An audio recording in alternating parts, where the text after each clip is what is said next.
Is there any evidence that King Jehoiachin ever existed? Are there any archaeological artifacts that suggest that he was taken into captivity by Nebuchadnezzar? And is there any proof that he and his descendants survived that captivity? The answer is yes, yes, and yes. Stay tuned to learn more. Welcome to Faith Affirming Findings, a podcast dedicated to sharing with you the incredible discoveries from the field of biblical archaeology. These findings will strengthen your faith, affirm the historicity of Scripture, and provide you with unique insights into the culture and background of the Bible.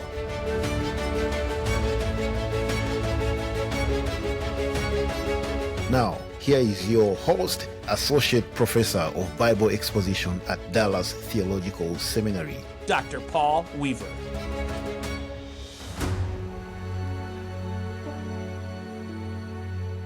I am recording today from Laguna Beach, where I'm meeting up with some of my Dallas Theological Seminary students. I am in this area to teach a course on the books of Hebrews through Revelation. To learn how you can be a student at Dallas Theological Seminary, visit dts.edu. Your time is precious, so let's jump right in to today's faith-affirming finding.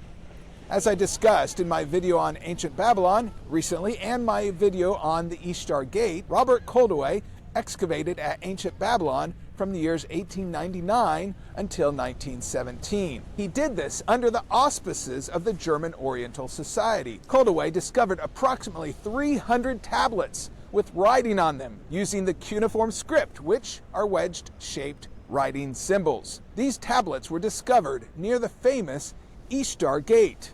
Among these discovered tablets were the Babylonian Rations Tablets, also known as Jehoiachin's Rations Tablets. The Hebrew Bible records the historical account of Jehoiachin in 2 Kings 24, chapter 25, 2 Chronicles 36, Jeremiah 52, and Ezekiel 1. He was the son of Jehoiakim.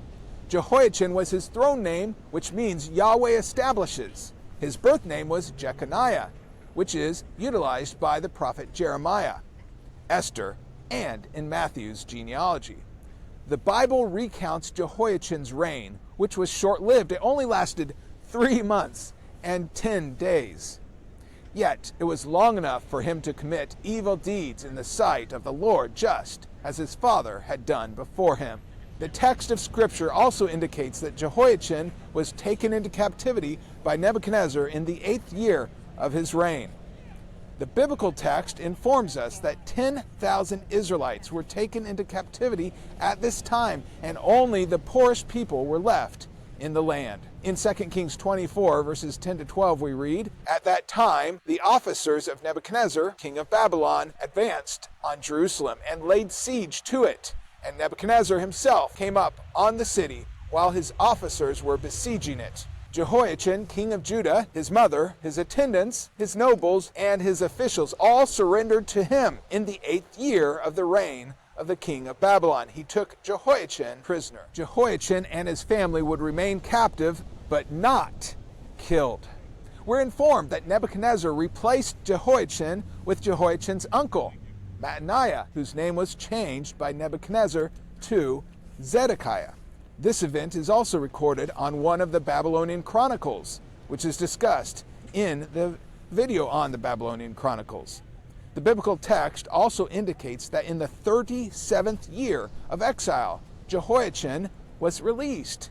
This was after the death of Nebuchadnezzar and during the reign of Evil-Merodach. In 2 Kings 25, verses 27 to 30, we read, "In the 37th year of the exile of Jehoiachin, king of Judah, in the year Marduk became king of Babylon, he released Jehoiachin, king of Judah, from prison. He did this on the 27th day of the 12th month. He spoke kindly to him and gave him a seat of honor higher than those of other kings who were with him in Babylon. So Jehoiachin put aside his prison clothes and for the rest of his life ate regularly at the king's table. Day by day, the king gave Jehoiachin a regular allowance as long as he lived. There are three very important items to note in this passage. First, Jehoiachin was released from prison. Second, he was given a seat of honor above other kings. And third, he was given regular rations as long as he lived. The Babylonian Rations Tablet pictured here is only 3.62 inches high and 4.13 inches wide. This archaeological artifact is a clay tablet written in Akkadian, as I mentioned before, using the cuneiform script. The tablet records the ration of foods and supplies allotted to various people and people groups, including those taken captive. The relevant portions of the tablet reads 32 pints of sesame oil for Jehoiachin, king of Judah, 5 pints of sesame oil for the 5 sons of the king of Judah, 8 pints of sesame oil for 8 men of Judah, 1 pint each. This tablet includes the Akkadian equivalent of the name Jehoiachin and references other Judean captives, including his sons. It also indicates that Jehoiachin was given rations, and these rations were 20 times the normal allotment, indicating he received preferential treatment. What is the significance of this discovery? There are many. The Rations Tablet confirms the historicity and reliability of Scripture in at least 6 different ways. First, the Rations Tablets affirm the reality of a historical character known as Jehoiachin, king of Judah, just as the Bible repeatedly asserts. Second, the tablet records Nebuchadnezzar's removal of Jehoiachin from power, just as the Bible records.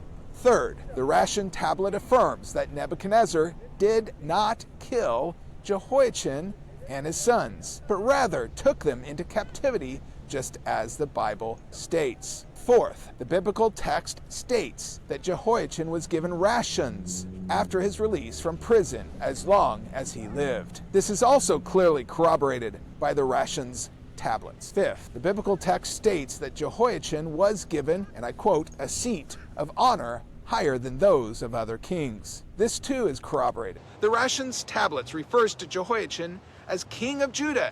He retained his kingly status and records Jehoiachin being gifted 30 times the allotment of others. And sixth, and most importantly, God ensured that the kingly line of Judah would continue. It was in Nebuchadnezzar's best interest to have the rightful heir to the throne and his descendants put to death.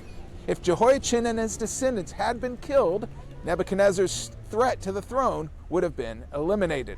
And along with it, the kingly line of David would have been annihilated, and the prophecies and plans of God would have been thwarted. But instead, Jehoiachin was allowed to live by Nebuchadnezzar and eventually released by his son Merodach. He was even financially supported by Merodach as long as Jehoiachin lived. God, in his omnipotence, ensured that the kingly line of David would continue through the captivity and return. This was essential to the fulfillment of the Messianic prophecy. It is from the kingly line of David that the Messiah would come. Jehoiachin's Rations Tablets are truly a fascinating and faith-affirming find. Faith Affirming Findings podcast is a listener-supported podcast devoted to affirming your faith in the reliability of Scripture and illuminating your understanding of Scripture. If you would like to help sponsor the Faith Affirming Finding podcast, You can make a tax-deductible donation of any amount, large or small, at faithaffirmingfindings.com.